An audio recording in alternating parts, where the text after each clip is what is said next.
Hi friends, പുതിയൊരു വീഡിയോയിലേക്ക് എല്ലാവർക്കും സ്വാഗതം. ഇവൾക്ക് എപ്പോഴും ഇതേ ഉള്ള ജോലി എന്നൊന്നും വിചാരിക്കല്ലേ.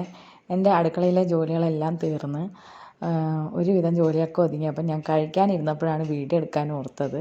അപ്പോൾ ഇന്ന് എനിക്ക് കടയിൽ സാധനങ്ങളൊക്കെ കൊടുക്കാനായിട്ട് പോകണം. രാവിലെ എണീക്കുമ്പോൾ തന്നെ കടയ്ക്ക് സാധനം കൊടുക്കണം, നേരത്തെ പോകണമെന്നും പറഞ്ഞാട്ടോ രാവിലെ എണീക്കുന്നത് തന്നെ.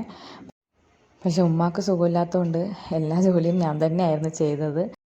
മോളെയൊക്കെ ഉറക്കിയിട്ട് പോകുമ്പോൾ ഒരു സമാധാനമാട്ടാ. ഞാൻ പോകുമ്പം കരഞ്ഞുകൊണ്ടിരിക്കുമ്പോൾ എനിക്കത് കണ്ടിട്ട് പോകുമ്പോൾ മനസ്സിനകത്തൊരു വിഷമമുണ്ട്, എങ്കിലും എനിക്ക് പോകണമല്ലോ, അങ്ങനെ ഞാനങ്ങ് പോകുന്നതാണ്. അപ്പോൾ ഉറക്കിയിട്ട് പോകുമ്പം എനിക്കൊരു സമാധാനത്തോടെ പോയിട്ട് വരാൻ പറ്റും. ഉമ്മ ഒരു ഷുഗർ പേഷ്യൻ്റാണ് കേട്ടോ. അപ്പോൾ ഈ ചൂട് സമയമാകുമ്പോൾ ബ്ലഡ് ഷുഗറാണ്. അപ്പോൾ ബ്ലഡിൽ മൊത്തം ഇൻഫെക്ഷനായിട്ട് ദേഹത്തും കയ്യിലും മുഖത്തും പറഞ്ഞ എല്ലാ ഭാഗത്തും കുറേ ഈ ചൂട് കുരു കണക്ക് വലിയ വലിയ കുരുകൾ വരും. അത് എവിടെ തട്ടിയാലും മുട്ടിയാലും വേദനയാണ്. അപ്പോൾ വലുതായിട്ടുള്ള ഒരു ജോലികളും ചെയ്യാൻ പറ്റത്തില്ല. സ്വന്തമായിട്ട് അവനവൻ്റെ തുണി പോലും കഴുകാൻ പറ്റാത്തൊരവസ്ഥയാണ്. അപ്പോൾ എല്ലാം ചെയ്തു വന്നപ്പോൾ ഒത്തിരി സമയമായിട്ടുണ്ട്. ഞാൻ ഉച്ചയ്ക്ക് ശേഷമാണ് സാധനങ്ങളും കൊണ്ട് പോകുന്നത്. 3 മണിയായിട്ടുണ്ട് കേട്ടോ. 3 മണി കഴിഞ്ഞാണ് ഞാൻ വീട്ടിൽ നിന്ന് ഇറങ്ങുന്നത്. അപ്പോൾ മക്കൾ കുറച്ചൊക്കെ സഹായിച്ചു തരും ഈ പാക്ക് ചെയ്യുന്ന കാര്യത്തിൽ. പിന്നെ അവരെ കുറ്റം പറഞ്ഞിട്ടും കാര്യമില്ലല്ലോ. കുറേയൊക്കെ ചെയ്തു തരും, എങ്കിലും അവരത്രയ്ക്കും ഒന്നും നമ്മളുടെ ആ ഒരു സീരിയസ്നെസ്സിൽ ചെയ്തു തരാറായിട്ടുമില്ല. നല്ല വെയിലാണ് കേട്ടോ. അപ്പോൾ മുഖവും കയ്യും എല്ലാം മൂടിക്കെട്ടി മറച്ച് വെച്ചൊക്കെയാണ് പോകുന്നത്. നമ്മളുടെ സാഹചര്യങ്ങളൊക്കെ എല്ലാം ഒത്തിണങ്ങി വന്നിട്ട് നമ്മൾ മുന്നോട്ട് പോകാമെന്ന് പറഞ്ഞിട്ട് ഇരുന്ന് കഴിഞ്ഞാൽ ഒരു സാഹചര്യങ്ങളും നമുക്കൊത്ത് വരത്തില്ല കേട്ടോ. അപ്പോൾ ഉള്ള സാഹചര്യങ്ങളിൽ എങ്ങനെയാണെന്ന് വെച്ചാൽ മുന്നോട്ട് പോവുക. അപ്പോൾ ബാക്കിയുള്ളതൊക്കെ തനിയെ വന്നോളും. രാവിലെ പോകുന്നതിനേക്കാളും എനിക്ക് കുറച്ചുകൂടെ കംഫർട്ടായി തോന്നുന്നത് ഉച്ചയ്ക്ക് ശേഷം പോകുന്നത് കേട്ടോ. രാവിലെ പോകുമ്പോഴേ നല്ല വെയിലായിരിക്കും. ഒരു 10 മണിയൊന്നും ആവേണ്ട, അതിന് മുമ്പേ വെയിൽ തുടങ്ങും. അപ്പോൾ നല്ല വെയിലായിരിക്കും. നമ്മൾ പോയി വരുമ്പോൾ എന്തായാലും ഉച്ചയ്ക്ക് ശേഷമൊക്കെ ആവും. അപ്പം ഭക്ഷണം കഴിക്കാൻ പറ്റില്ല ടൈമിന്. പിന്നെ അതുപോലെ തന്നെ വെയിലത്ത് പോയിട്ട് വരുമ്പോൾ ഭയങ്കര തലവേദനയാണ്. അപ്പോൾ ഉച്ചയ്ക്ക് ശേഷം ആകുമ്പം കുറച്ച് വരാൻ നേരത്ത് ഇരുട്ടും എന്നേ ഉള്ളൂ. നമുക്ക് വെയിലൊന്നും കൊള്ളണ്ട, നല്ല രീതിയിൽ നമുക്ക് പോയിട്ട് വരാൻ പറ്റും കേട്ടോ. വണ്ടി എടുത്തപ്പോഴേ എനിക്കൊരു സംശയം, വണ്ടിയിൽ എണ്ണ കുറവാണോ എന്ന്. അങ്ങനെ ഞാൻ ജസ്റ്റ് പമ്പിലെത്താനുള്ള എണ്ണ മാത്രമേ ഉണ്ടായിരുന്നുള്ളൂ. അപ്പോൾ എണ്ണ അടിക്കാൻ വന്നപ്പം ചേട്ടന് ഭയങ്കര സന്തോഷം, ചേട്ടനെയും കൂടെ വീഡിയോ എടുത്തില്ല കേട്ടോ. അങ്ങനെ ഞാൻ പെട്ടെന്ന് പോയി എണ്ണ അടിച്ചിട്ട് വന്നേ. അങ്ങനെ സാധനങ്ങളെല്ലാം സഞ്ചിക്കകത്താക്കി ഞാൻ ആക്കിയിട്ട് പോകാൻ വേണ്ടി റെഡി ആവുകയാണ്. അപ്പോൾ നേരെ ഞാൻ മാർക്കറ്റിലോട്ടാണ് പോകുന്നത്. ഞാൻ ഈ കച്ചവടത്തിൻ്റെ ആ ടൈമിലുള്ള വീഡിയോസ് ഒന്നും എടുത്തിട്ടില്ല. ജസ്റ്റ് പോകുന്നതും വരുന്നതും മാത്രമേ ഈ വീഡിയോയിൽ ഉൾപ്പെടുത്തിയിട്ടുള്ളൂ. നമ്മൾ കടകളിലൊക്കെ പോയിട്ട് എല്ലായിടത്തും നമുക്ക് വീഡിയോ പിടിക്കാനുള്ള സാഹചര്യങ്ങളൊന്നും ഉണ്ടാകും. എങ്കിലും ഉള്ള സാഹചര്യത്തിൽ ഞാൻ പറ്റുന്ന എല്ലാം കവർ ചെയ്യും കേട്ടോ. അപ്പോൾ ഞാൻ ആദ്യം പാലക്കാടൻ ചിപ്സിൽ വന്ന് നമ്മുടെ ചികട പാക്ക് ചെയ്തെല്ലാം അവിടെ കൊണ്ടുവച്ചായിരുന്നു. അങ്ങനെ നേരെ അടുത്തത് പോകുന്നത് നമ്മുടെ ചെറിയും അതുപോലെ നാരങ്ങ മിഠായി, ജീരക മിഠായി, ഇങ്ങനെയുള്ള ഐറ്റംസൊക്കെ ഞാൻ അവിടെ വെക്കുന്നുണ്ട്. അപ്പോൾ അത് വെക്കാനായിട്ടാണ് കേട്ടോ പോയത്. അപ്പോൾ ഞാൻ അവിടെ വെക്കാൻ പോകുമ്പോഴേ എപ്പോഴും അവിടുത്തെ ഒരു സ്റ്റാഫ് പറയും, ഈ ചെറി കണ്ടിട്ട് എനിക്ക് കൊതിയാവുന്നു, ഒരു പാക്കറ്റ് എനിക്ക് കൊണ്ട് തന്നൂടെ, ഈ ബോർഡിൽ നിന്ന് എനിക്ക് ഒരെണ്ണമായിട്ട് പിച്ചെടുക്കാൻ പറ്റത്തില്ലല്ലേ, ഒരെണ്ണം എനിക്ക് കൊണ്ട് തന്നൂടെ, എന്നെ നോക്കി എപ്പോഴും ഇരുന്ന് അങ്ങ് ചിരിക്കുക, എനിക്ക് ഒരെണ്ണം കൊണ്ട് തരണേന്ന്. അങ്ങനെ ഓർത്ത് വെച്ച് ഞാൻ അതും കൂടെ കൊണ്ടു കൊടുത്തായിരുന്നു കേട്ടോ.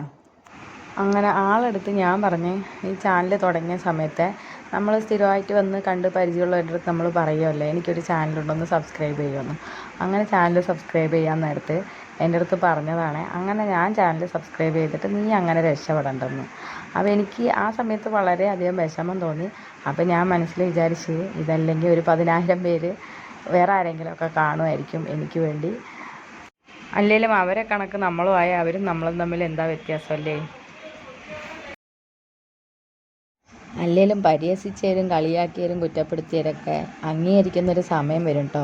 ആ സമയത്തിന് വേണ്ടി നമ്മൾ കുറച്ച് കാത്തിരിക്കണം എന്നേ ഉള്ളൂ. അങ്ങനെ ഞാൻ സാധനങ്ങളൊക്കെ കൊടുത്ത് തിരിച്ച് വീട്ടിലെത്തിയ ഒരു ലോഡ് തുണിയാണ് സിറ്റ് ഔട്ടിൽ വാരിക്കൊണ്ട് വെച്ചിരിക്കുന്നത്.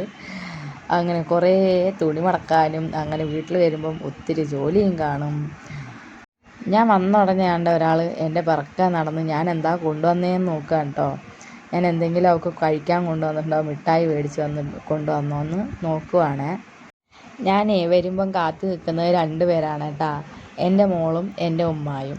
ഉമ്മ ഇപ്പോൾ കുട്ടികളെ കണക്കാ, എന്തെങ്കിലും കഴിക്കാൻ കൊണ്ടുവന്നോ എന്ന് നോക്കിക്കൊണ്ട് നിൽക്കും. കടയുണ്ടെങ്കിലും അവിടുത്തെ സാധനങ്ങളൊക്കെ എന്നും കാണുന്നതുകൊണ്ടേ വേറെ എന്തെങ്കിലും വെറൈറ്റി ആയിട്ട് ഞാൻ കൊണ്ടുവരുമോ എന്ന് ഉമ്മ കാത്തിരിക്കും കേട്ടോ. അങ്ങനെ ഞാൻ കുറച്ച് പഴം കൊണ്ടുവന്ന് കൊടുത്തായിരുന്നേ.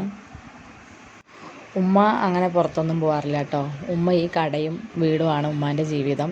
ഉമ്മ കടയിലോട്ട് പോകും, വീട്ടിലോട്ട് വരും, വീട്ടിലെ കാര്യങ്ങൾ നോക്കും, കടയിലോട്ട് പോകും, അത്രയുമാണ്. പിന്നെ വല്ലപ്പോഴും ഉമ്മാൻ്റെ വീട്ടിലോട്ടൊന്ന് പോകും, അത്രയേ ഉള്ളൂ കേട്ടോ ഉമ്മാൻ്റെ യാത്ര. നമ്മൾ പുറത്തൊക്കെ പോയിട്ട് വരുമ്പം വല്ലതും കൊണ്ടുവന്ന കുട്ടിയെ എന്നൊരു ചോദ്യമുണ്ട് കേട്ടോ. അല്ലെങ്കിലും നമ്മുടെ വയസ്സായ ഉമ്മമാർക്ക് ഇനി ഒരുപാട് ആഗ്രഹങ്ങളൊന്നും കാണില്ല. അവർക്ക് എന്തെങ്കിലുമൊക്കെ ചിലപ്പോൾ കഴിക്കാൻ കൊതി കാണും. നമ്മളെ കൊണ്ട് കഴിയുന്ന എന്തെങ്കിലുമൊക്കെ മേടിച്ചു കൊടുക്കുക, അത്രയല്ലേ ഇനി നമുക്ക് അവർക്ക് വേണ്ടി ചെയ്തു കൊടുക്കാൻ പറ്റുള്ളൂ. എന്നാൽ കഴിയുന്ന കാര്യങ്ങൾ ഞാൻ എൻ്റെ അമ്മക്ക് ചെയ്തു കൊടുക്കലുണ്ട്. അതുകൊണ്ട് നമ്മൾ പോയപ്പോൾ ഇട്ടിട്ട് പോയ കണക്കല്ല വീട് കിടക്കുന്നത്, എല്ലായിടവും ഒത്തിരി ജോലിയാക്കിയിട്ടുണ്ട് കേട്ടോ. സത്യം പറഞ്ഞാൽ ഭ്രാന്ത് പിടിക്കുന്നൊരവസ്ഥയാണ്. അപ്പോൾ മക്കളെ കുറ്റം പറയല്ല കേട്ടോ. ചിലപ്പോൾ എന്നെ പോലെയുള്ള ഓരോ ഉമ്മമാരും അനുഭവിക്കുന്നൊരു കാര്യമായിരിക്കും ഞാൻ പറയാൻ പോകുന്നത്.